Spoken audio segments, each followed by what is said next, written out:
Good Sunday morning, everyone, and welcome into today's daily Bible reading for July the 9th. Today we have just gotten past the stories pertaining to the judges themselves within the book of the Judges, but now we're going to expand our view of Israel as a whole and consider how there's just a great deal of covenant disloyalty that is present within the land. We're going to see some just really unfortunately some unfortunate scenes and episodes of just great depravity and cruelty and wickedness within the land. We're going to look at chapters 17 and 18 today, which is going to focus on the stories surrounding Micah and his own little kingdom that he's trying to establish, as well as the Danites rejecting what God has given them in search of something else.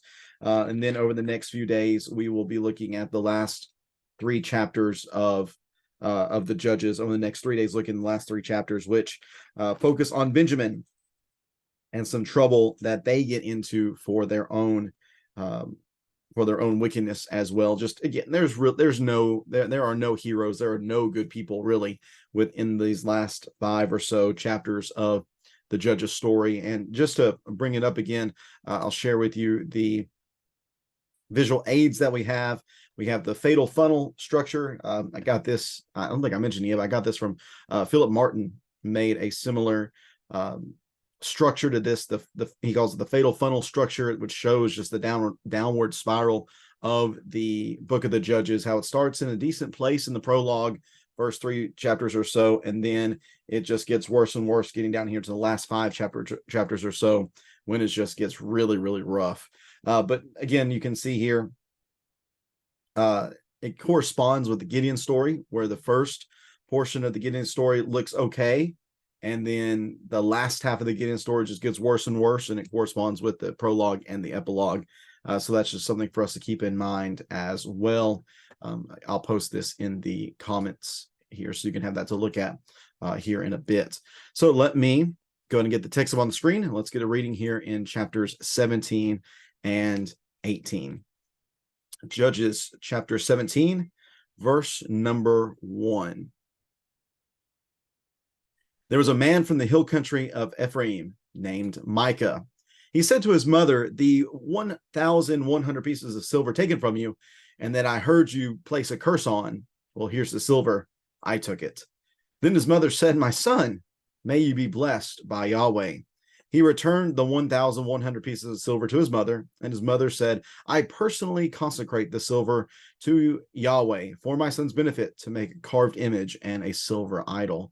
I will give it back to you." So he returned the silver to his mother, and she took 5 pounds of silver and gave it to a silversmith. He made it into a carved image and a silver idol, and it was in Micah's house.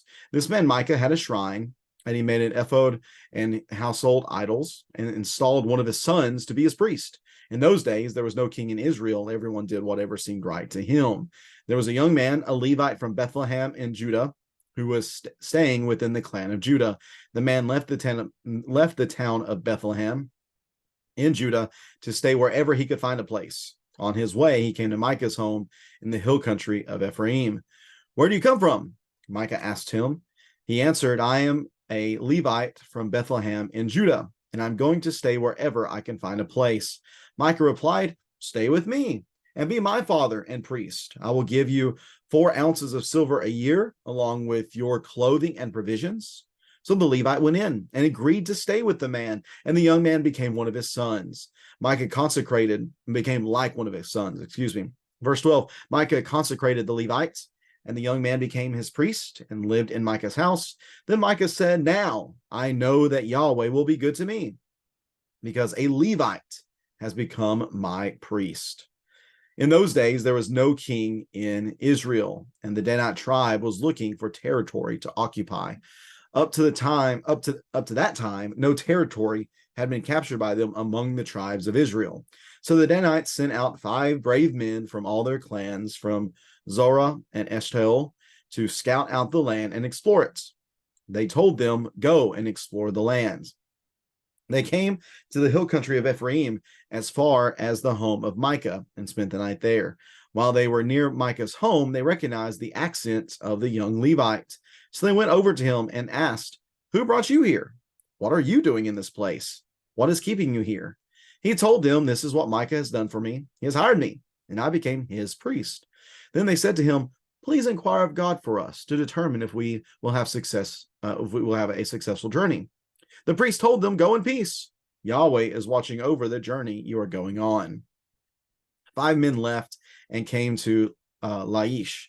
They saw that the people who were there were living securely, in the same way as the Sidonians, quiet and unsuspecting. There was nothing lacking in the land and no oppressive ruler. They were far from the Sidonians, having no alliance with anyone. When the men went back to their relatives at Zorah and Eshtaol, their relatives asked them, what did you find? They answered, come, let's attack them, for we have seen the land, and it is very good. Why wait? Don't hesitate to go, invade, and take possession of the land. When you get there, you will come to an unsuspecting people and a spacious land, for God has handed it over to you. It is a place where nothing on earth is lacking. 600 Danites departed from Zorah and Eshtaol, armed with weapons of war. They went up and camped at Kiriath Jearim in Judah. This is why the place is called the Camp of Dan today. It is west of Kiriath Jearim. From there, they traveled to the hill country of Ephraim and arrived at Micah's house. 5 men who had gone to scout out the land of Laish told their brothers, did you know that there are an ephod, house gods, and a carved image and a silver idol in these houses? Now think about what you should do. So they detoured there and went to the house of the young Levite at the home of Micah and greeted him. The 600 Danite men were standing by the entrance of the city gate, armed with the weapons of war. Then the 5 men who had gone to scout out the land went in and took the carved image, the ephod, the household idols, and the silver idol, while the priest was standing by the entrance of the city gate with the 600 armed men with weapons of war. When they entered Micah's house and took the carved image and the ephod and the household idols and the silver idol, the priest said to them, what are you doing? They told him, be quiet. Keep your mouth shut. Come with us and be a father and priest to us. It is better for you or is it better for you to be a priest for the house of one person, or for you to be a priest for a tribe and family in Israel? So the priest was pleased and took the ephod, household idols, and carved images and went with the people. They prepared to leave, putting their dependents, livestock, and possessions in front of them. After they were some distance from Micah's house, the men who were in the house near it were mustered and caught up with the Danites. They called the Danites, who turned to face them, and said to Micah, what's the matter with you that you mustered the men? He, being Micah, said, you took the gods I made and the priest and went away. What do I have left? How can you say to me, what's the matter with you? The Danites said to him, don't raise your voices against us, or angry men will attack you, and you and your family will lose your lives. The Danites went on their way, and Micah turned to go back home, because he saw that they were stronger than he was. After they had taken the gods Micah made and the priest that belonged to him, they went to Laish, to a quiet and unsuspecting people. They killed them and their swords and burned the city. There was no one to rescue them because it was far from Sidon, and they had no alliance with anyone. It was in a valley that belonged to Beth Rehob. They rebuilt the city and lived in it. They named the city Dan, after the name of their ancestor Dan, who was born to Israel. The city was formerly named Laish. The Danites set up carved images for themselves. Jonathan, son of Gershom, son of Moses, and his sons were priests for the Danite tribe until the time of the exile from the land. So they set up for themselves Micah's carved image that he had made, and it was there as long as the house of God was in Shiloh. And that is Judges chapters 17 and 18. And what a doozy it is. All right, so let me share a screen right here real fast with you, just so we can see a little bit of what's going on. So we have here, within the map, we have the hill country of Ephraim, which I believe would be in this area right here that I'm highlighting on the map. I believe that is what is referred to as the hill country of Ephraim. Within this place, within this area, you have a man named Micah, and this Micah is just a flat out scoundrel. He is a scoundrel. He is a worthless man.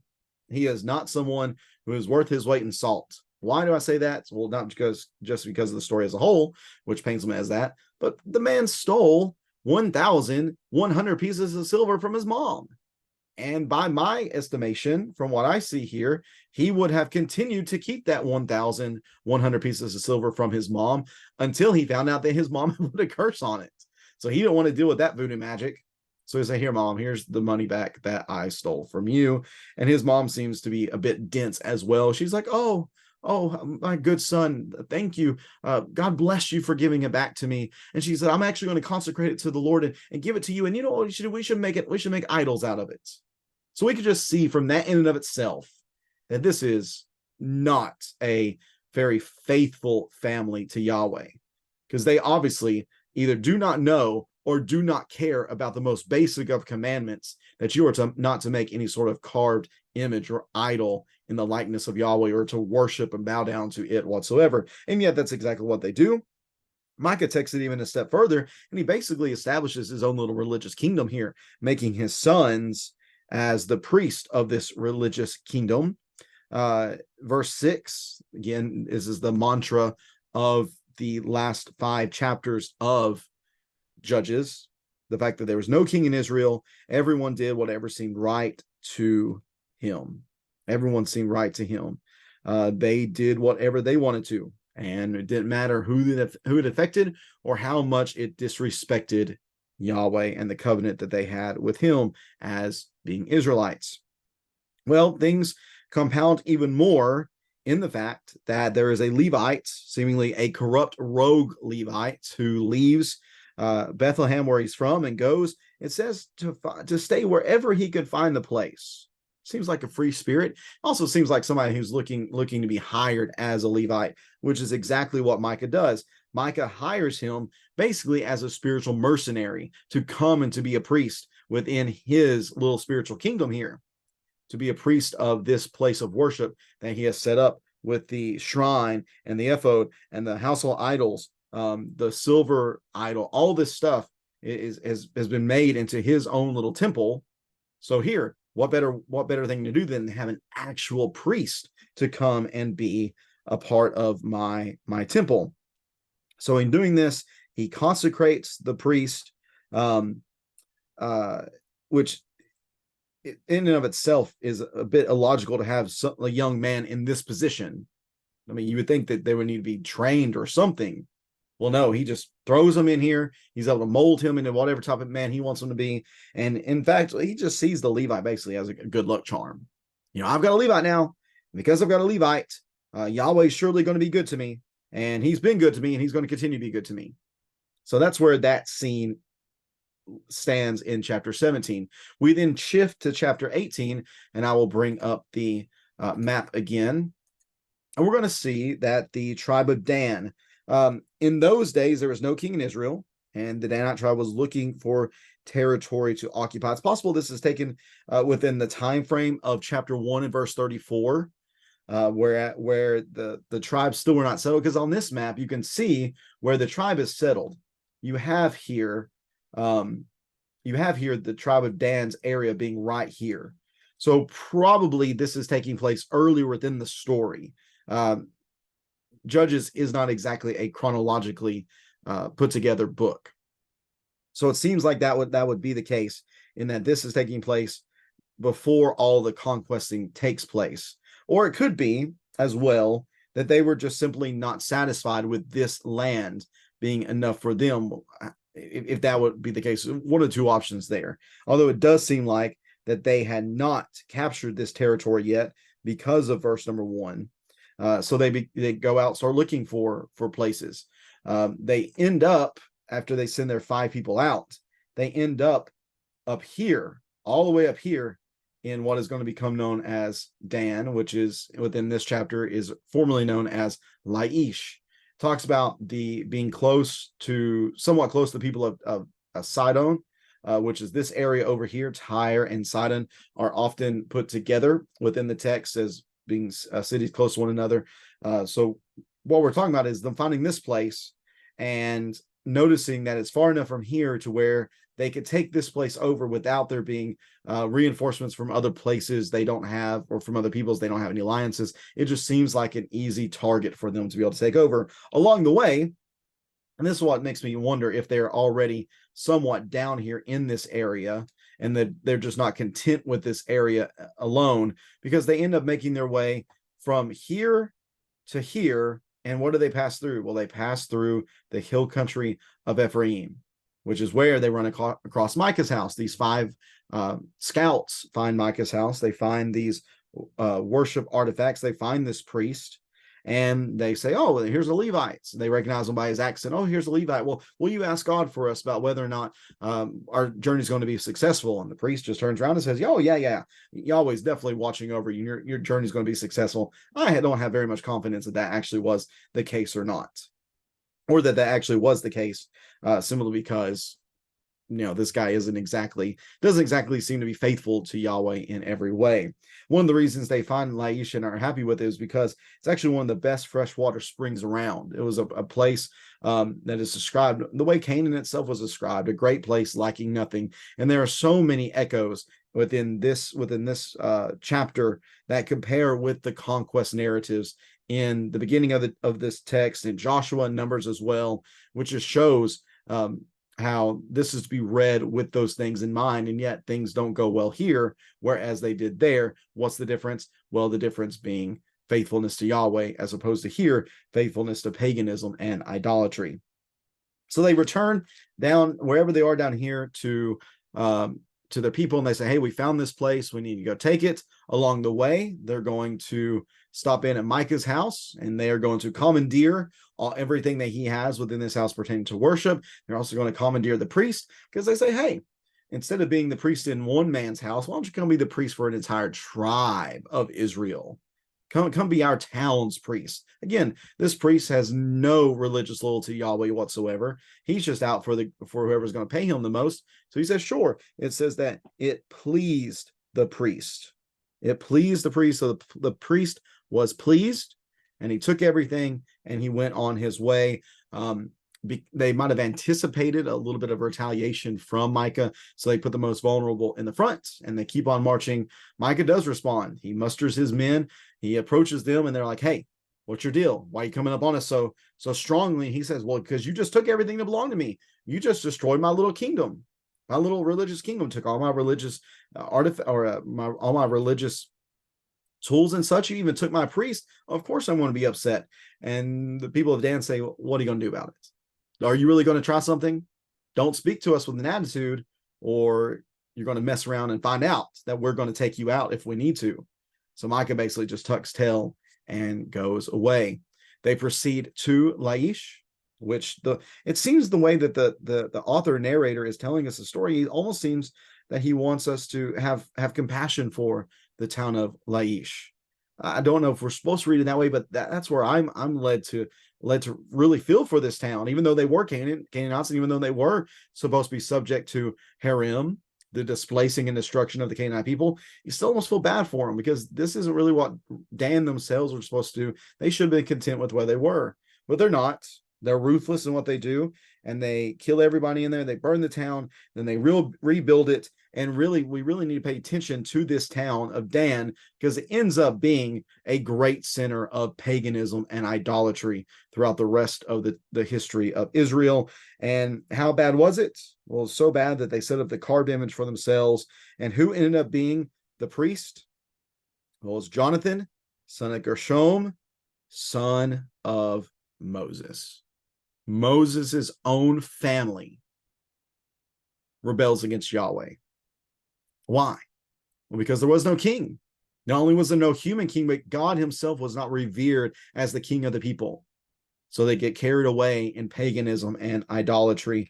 And it was like this until the time of the exile from the land, which tells you a little bit that judgment's coming. Also gives us a bit of look into the time frame that this book was written later on in the history of Israel. This wasn't something that was written as these events progressed, but it was something that the Holy Spirit worked with the author to do later on in the process. There's debate on which king exactly this was written under, but it would have been later on. It talks about how these things were set up.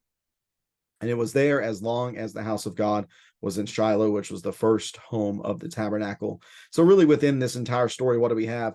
We just have people unfaithful to the covenants. They're unfaithful. They're looking out for themselves. They're doing what is right in their own eyes. They're doing whatever seems best to them. And unfortunately for us as people, what often seems best to us is not what is best in Yahweh's eyes. So there's a lesson here about submitting ourselves to the will of Yahweh and not doing things simply because we want to do them. That's what Micah did. He was a scoundrel. Micah's own mother, she wasn't that great either. This young Levite priest, he was a ruthless mercenary. He was just a spiritual mercenary, seeing who would pay the most for his services as a priest. Simply because he was a Levite, people put a lot of value in him. But we see here, he had really no value at all, spiritually speaking. The Danites themselves did not find themselves content with what Yahweh had given them, so they start looking out from other places. They steal, they pillage, they take whatever they want. And it just paints a really ugly picture for the current spiritual state of Israel at this time. But again, get back to why. Why is that the case? Well, that's the case because for the final time today, everyone did whatever seemed right to him. Everyone did whatever seemed right to him. And whenever that's the atmosphere and the culture that's being promoted, we got to think that only bad things are going to follow. I wish I could say that this is as bad as it gets within the story of the Judges, but unfortunately, as we continue reading in chapters 19, 20, and 21, it only gets a bit worse. So we'll be looking at that over the next few days. Appreciate you tuning in for our reading today. Looking forward to being with everyone here in a little while for our Bible study and worship assembly. We're going to go back and look at chapters 13 through 16, summarize a bit of Samson's story, and dive in a little deeper into why it was that he failed in so many different ways, and then compare him to Jesus. That there's a number of similarities between the story of Samson and Jesus, but of course their ends are completely different in some ways. And the content of their stories are very different in many ways.